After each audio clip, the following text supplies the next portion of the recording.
সাবেক স্বরাষ্ট্র প্রতিমন্ত্রী তানজিম আহমদ সোহেল তাজ আবারও বিয়ে করেছেন।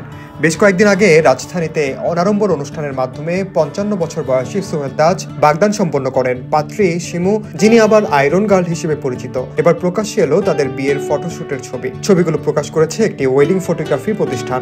শুক্রবার ১৭ জানুয়ারি দুজনের বিয়ে সম্পন্ন হয়েছে বলে ধারণা করা হচ্ছে। এরই মধ্যে সোহেল তাজের বিয়ের ছবি ছড়িয়ে পড়েছে সামাজিক যোগাযোগ মাধ্যমে।